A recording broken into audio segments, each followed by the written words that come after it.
नमस्कार दोस्तों।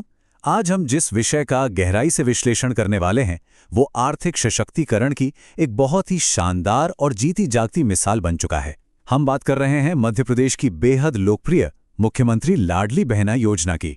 आज हम बिल्कुल आसान भाषा में डिकोड करेंगे कि कैसे ये योजना असल मायने में महिलाओं को आर्थिक रूप से आत्मनिर्भर बना रही है। अब देखिए, इस चर्चा में आगे बढ़ने से पहले एक बहुत ही जरूरी काम। अभी के अभी आपकी अपनी बात चैनल को सब्सक्राइब जरूर कर लीजिए। इस तरह के डीप डाइव और ज्ञानवर्धक विश्लेषण आपको यहीं मिलते रहेंगे, इसलिए जुड़ना बहुत जरूरी है। और सच कहूं तो लाडली बहना योजना ने महिलाओं के जीवन में जो खुशियां और गजब का आत्मविश्वास भरा है वो वाकई कमाल का है। हर महीने आने वाले उन 1500 रुपयों ने चेहरों पर जो मुस्कान लाई है उसने साबित कर दिया है कि वित्तीय आज़ादी असल में क्या मायने रखती है। तो चलिए इस दिलचस्प सफर की शुरुआत करते हैं। आज हम इस पूरे विषय को 5 हिस्सों में समझने वाले हैं। सबसे पहले योजना और 1500 रुपए का गणित समझेंगे। फिर देखेंगे कि इसका लाभ कौन उठा सकता है। उसके बाद बात होगी अपात्रता और जरूरी दस्तावेजों की। फिर हम ई-केवाईसी से जुड़ी उन सावधानियों को जानेंगे जो बेहद क्रिटिकल हैं। और अंत में देखेंगे कि आप अपना स्टेटस खुद कैसे चेक कर सकते हैं। तो पहला हिस्सा है योजना और 1500 रुपए। आइए समझते हैं कि कैसे ये डायरेक्ट कैश महिलाओं के हाथों में एक नई ताकत दे रहा है। इस योजना का सफर बड़ा ही दिलचस्प रहा है। आपको याद होगा, शुरुआत में इस योजना के तहत महिलाओं को 1000 रुपए प्रति माह दिए जाते थे।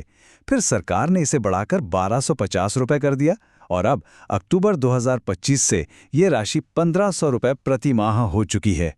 और हाँ, सरकार का लक्ष्य इसे धीरे धीरे बढ़ाकर 3000 रुपए तक ले जाने का है। लेकिन अभी का सबसे अहम आंकड़ा है 1500 रुपए।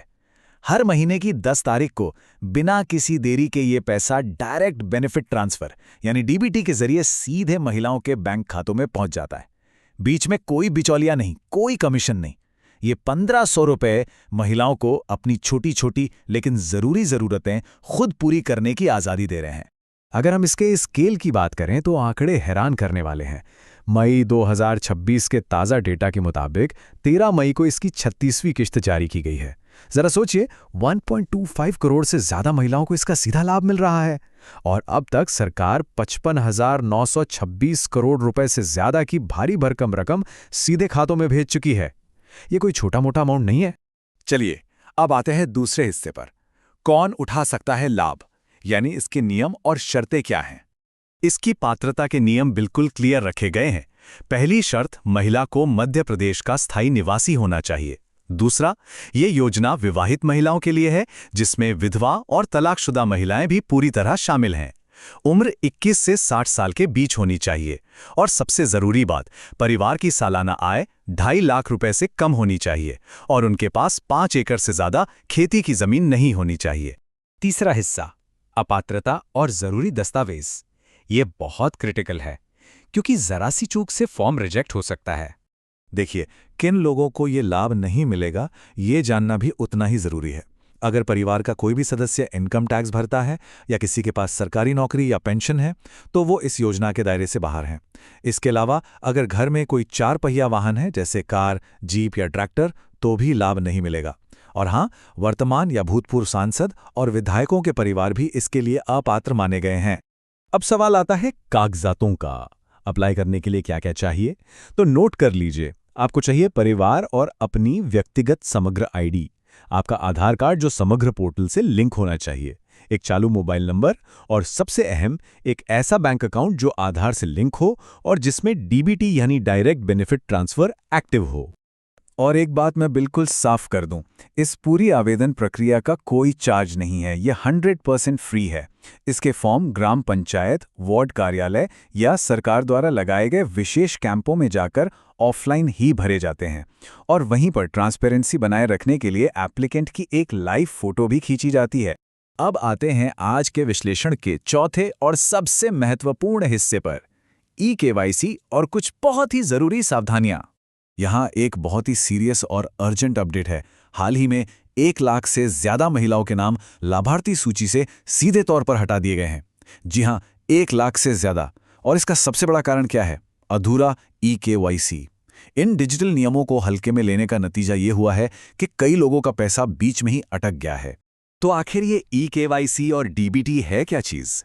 सिंपल भाषा में समझें तो समग्र ई-केवाईसी का मतलब है अपने आधार कार्ड को समग्र पोर्टल से जोड़ना, और डीबीटी का मतलब है कि आपके बैंक अकाउंट में सरकार की तरफ से आने वाले पैसे को रिसीव करने का सिस्टम ऑन होना चाहिए।